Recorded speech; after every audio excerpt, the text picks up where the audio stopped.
Half ഉലാവാണ്. അതിന് വേണ്ട ingredients 250 gram rice, ഒരു തക്കാളി ചെറുതായി കട്ട് ചെയ്തത്, ഒരു സവാള ചെറുതായി കട്ട് ചെയ്തത്, ഒരു ക്യാപ്സിക്കം ചെറുതായി കട്ട് ചെയ്തത്, പിന്നെ green peas, half teaspoon red chilli paste, half teaspoon ginger garlic paste, half teaspoon ജീരകം, ഒരു ടീസ്പൂൺ പാവ് ഭാജി മസാല, ഒരു ടീസ്പൂൺ വിനെഗർ, പിന്നെ 1/4 ടീസ്പൂൺ ഗരം മസാല, 1/4 ടീസ്പൂൺ മഞ്ഞൾപ്പൊടി. നെയ്യാണ്. നിങ്ങൾക്ക് വേണ്ടി ബട്ടറിലോ സൺഫ്ലവർ ഓയിലോ ചെയ്യാവുന്നതാണ്. ഇതിൽ ഹാഫ് ടീസ്പൂൺ ജീരകം ഇടണം, ഹാഫ് ടീസ്പൂൺ ജീരകം,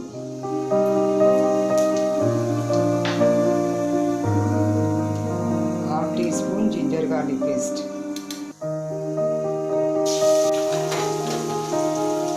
സവാള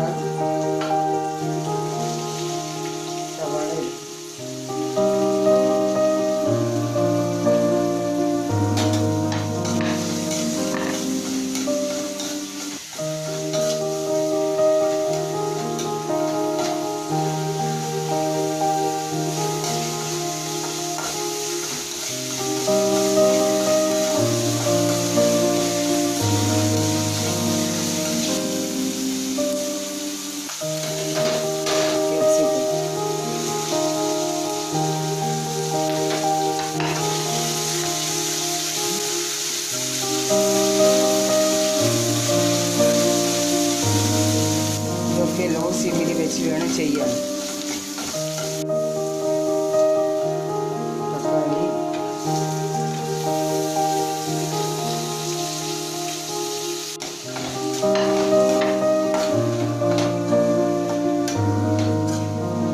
ഇത് നല്ല മാതിരി വാട്ടണം.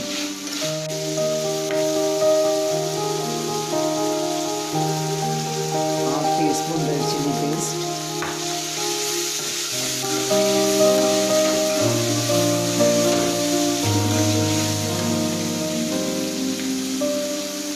ടീസ്പൂൺ മഞ്ഞൾപ്പൊടി,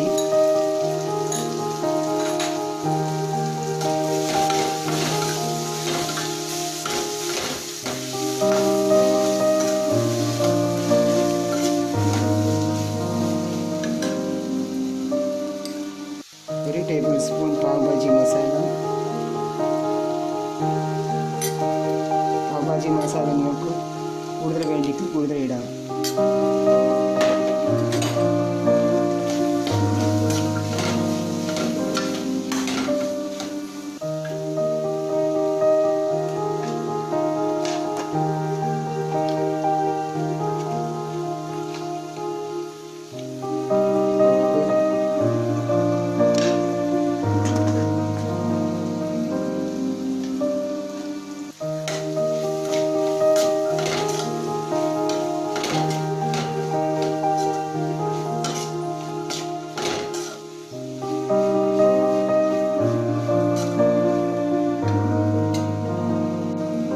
ടീസ്പൂൺ ഗരം മസാല,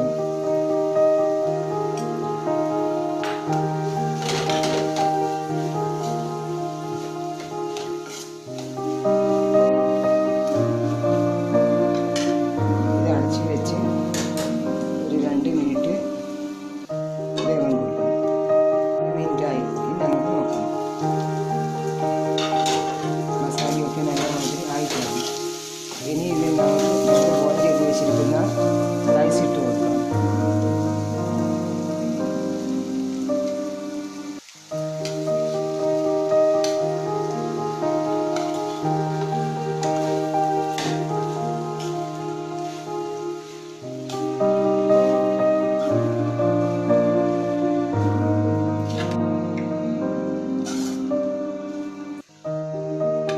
ഗ്യാസിൻ്റെ സ്പീഡ് കുറച്ച് കൂട്ടാം.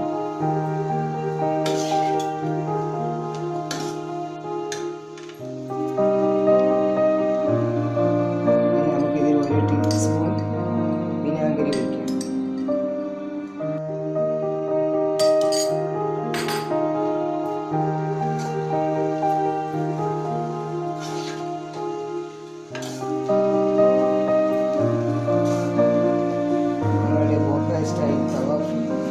റെഡിയായി. ഇത് നമുക്ക് ഇനി ഒരു സർവിംഗ് ബോളിലേക്ക് മാറ്റാം.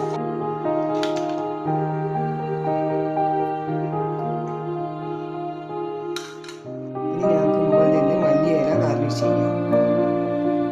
ഈ തവ പുലാവ് വലിയ തവയിലാണ് ഉണ്ടാക്കേണ്ടത്. പക്ഷേ എൻ്റെ അടുത്ത് വലിയ തവയില്ല, അതുകൊണ്ടാണ് ഞാൻ ചട്ടിയിലാക്കിയത്. നിങ്ങൾക്ക് വേണ്ടിയെങ്കിൽ വലിയ തവയിലും ഉണ്ടാക്കാം. റെഡിയായി. തീർച്ചയായും നിങ്ങളൊന്ന് ട്രൈ ചെയ്ത് നോക്കണം. ഈ തവ പുലാവ് ഇഷ്ടപ്പെടുകയാണെങ്കിൽ ലൈക്കും ഷെയറും സബ്സ്ക്രൈബും ചെയ്ത് എൻ്റെ ചാനലിനെ പ്ലീസ് ഒന്ന് സപ്പോർട്ട് ചെയ്യണേ. Thank you.